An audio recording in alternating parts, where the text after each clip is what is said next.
everyone, my name is Lola Olale. I am a product manager based in Lagos, Nigeria, and I currently work for an operations consulting company based in the US. I found my job online and I want to share a couple of tips that could help you land your first foreign job. So originally, I have a bachelor's in marine science, which is very, very, very different from what I currently do now. And I went to the University of Lagos for 5 years to study as a marine scientist. But upon graduating, I realized very quickly that there are not a lot of opportunities for me to practice as a marine scientist. So I decided to try a couple of things, and my background and a couple of the experiences that I have gathered in the past is why I was finally able to land my first foreign job. So I started from digital marketing. I worked as a communications officer for a non-profit. After that, I worked as a customer service agent with an e-commerce company. I worked in a bank. I worked as an executive assistant. I worked in HR. I worked in operations. I worked in customer support before finally transitioning into product management. I'm going to make a different video about transitioning into tech. But this video is basically about how I got my first foreign job. And I got my job in June 2025. In January 2024, I actively tried to get a foreign job. And because back then I had just transitioned into product management and I was trying to leave my customer support and operations background behind.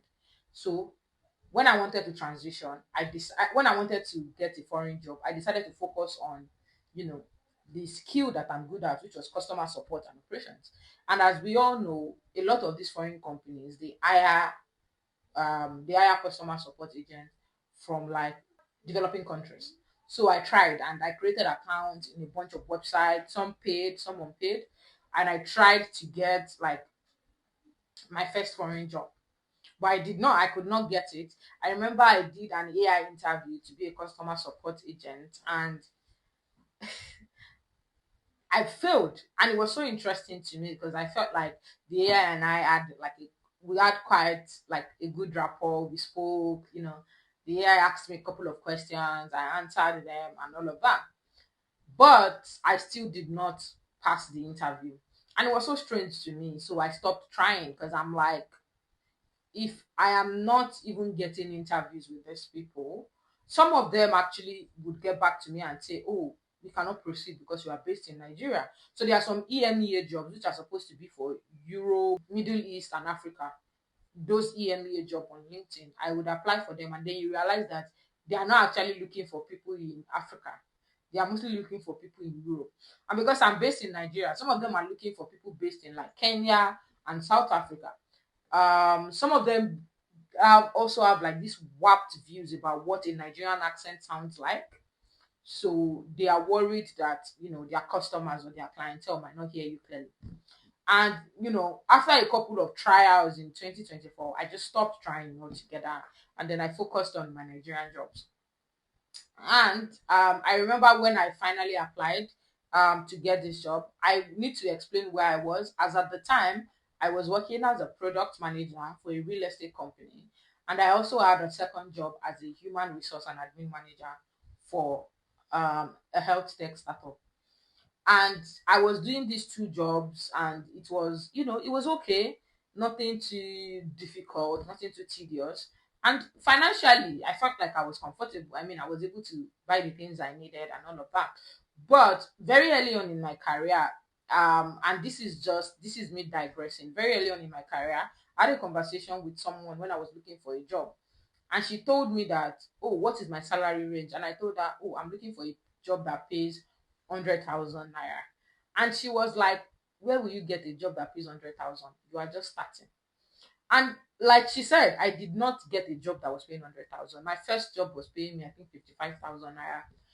And I took the job anyway because I didn't have a lot of other options. However, because 100,000 naira was what was on my mind, I did not stay long at any job that was paying me less than that amount.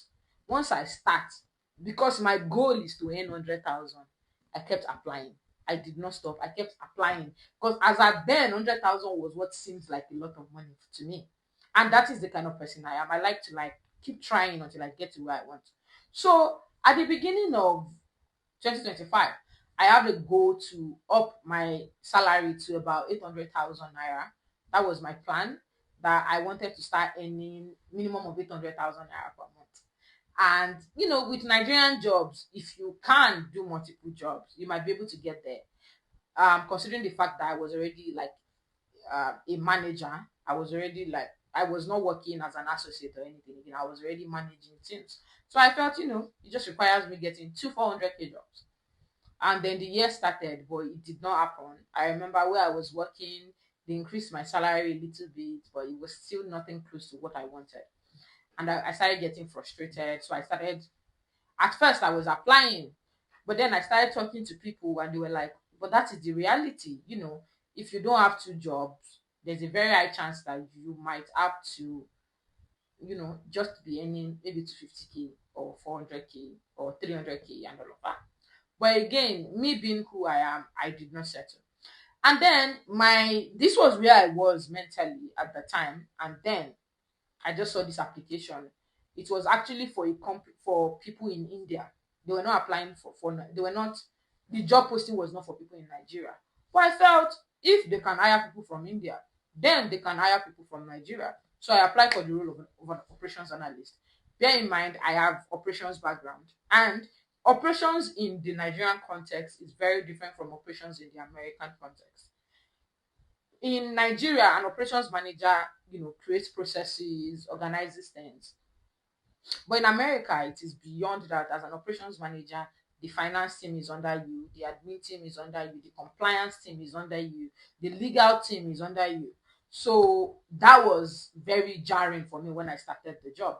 But because I already have like a bunch of experience in customer support, in admin, a little bit of finance, because I worked in a bank briefly, and all of those things, I realized very quickly that, oh, this might be a good opportunity for me. When I read the job description, just a random day on LinkedIn, and it redirected me to a different link to apply for the job. I went there, applied for the job, and it required a video. You know how you are applying and then you just get to the video and you're like, nah, I'm not taking this video. I'm not making this video. So I abandoned the application.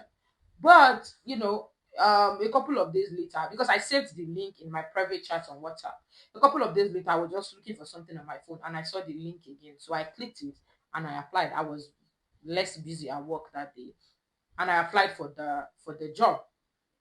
And as God would have it, I got scheduled for the first interview with the recruiter.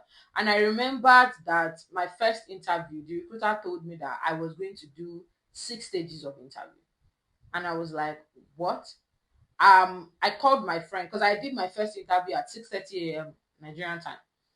So I called my friend and I said, oh, I just did my interview, but I don't think that I will be getting this job because 6 stages, something will go wrong at some point. What am I trying to point out? Self-doubt. However, what made me get this job was the fact that I have worked in different industries. And when I started the job, I saw it a lot with people that were already working there. They have experiences across different industries. So if you are trying to get a foreign job, it is easier for you to do that if you have experience across different industries. The chances of them hiring somebody that is, a customer support associate that has just worked in, maybe you've worked as a customer support associate with both, but now you now want to work as a customer support associate for Amazon. The To you in the Nigerian context, the role translates, but to them it does not translate. They need you to understand the context behind why things run the way they do. Why is it important for a for a customer to receive their delivery on time? If you have never worked in an e-commerce company, you just be like, yeah, because it is important. However, if you have worked in an e-commerce company, you understand the point of NPS, the net promoter score. You understand the fact that these customers have to rate us. You understand all of those things, that if customer A does not receive their goods on time, then they are going to leave a comment on it, and then customer B might affect customer B and things like that. But a lot of the time, they prefer people that have experience across different industries. And that was one of the things that helped me. And earlier in my career, people used to say, oh, you are always changing jobs, you're always doing this, you're always doing that. I was changing jobs for a different reason. I mentioned it earlier because I was looking for 100K. But I think that kind of helped me. So that's one thing I really want, people to take from this video, that experiences across different industries goes a long way. I was not even aggressively job hunting. Another thing I want you to know is that you need to be very audacious. I was the first job operations analyst they hired from Nigeria in my company. Before me, they had never hired an operations analyst from Nigeria. Like I mentioned earlier, the posting was for operations analyst in India, and I just applied for it because I felt, if they can hire an Indian, they can hire a Nigerian too. And I did the interview and all of that, and I got the role. And currently, they've hired two other operations analysts from Nigeria because I maybe they just wanted to try it out and see. You know what? Let's try this out and see if this person can do the job as well.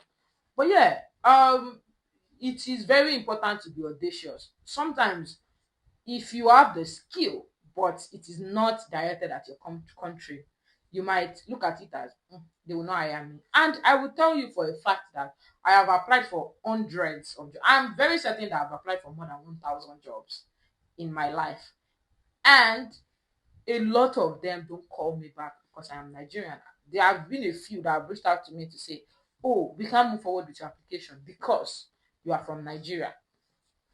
And sometimes you would look at it as, let me not just apply. But I mean, if I had looked at it that way, I would not be able to be making this video about how I got my first job, my first foreign job. Another thing is they reached out to my references, and not just via emails. No, they scheduled meetings with them and had like a video conversation with them. That is why it is important that even when you are tired at your current job, you need to make sure that you are focused on your day to day. You are applying, yes. You are going for interviews, yes. But make sure you are focused on your day to day. Continue delivering at your current job, because they will reach out to your references. And in Nigeria, when they reach out to your references, they just send them an email.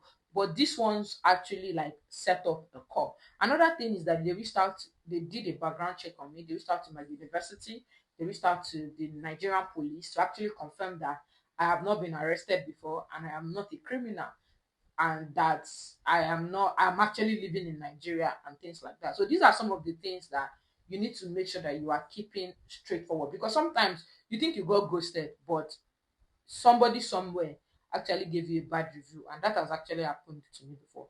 Another thing I want to speak on is make sure that you are actively improving your skills.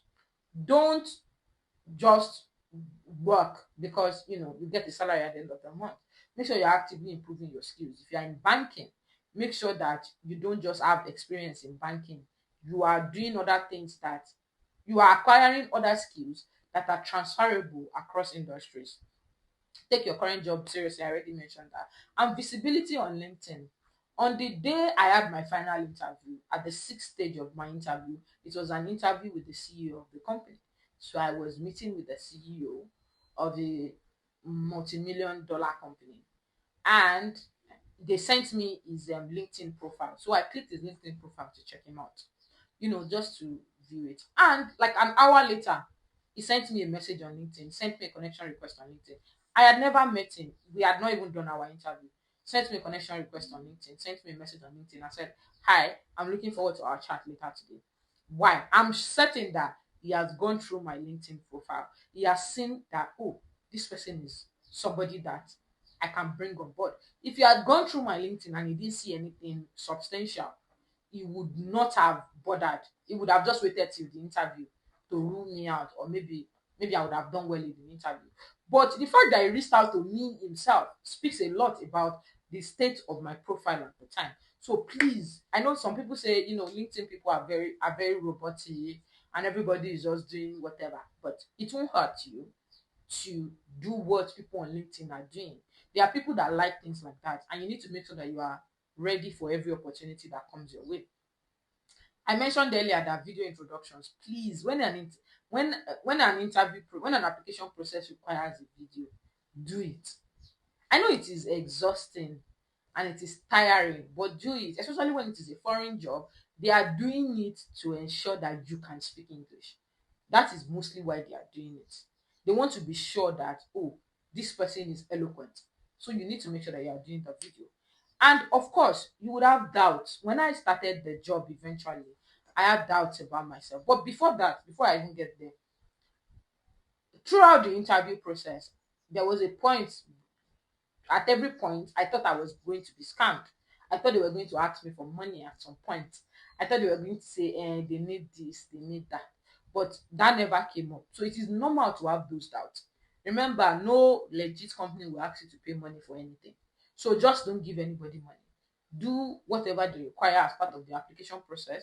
Don't give them money. Don't give them sensitive information about you until you sign your offer.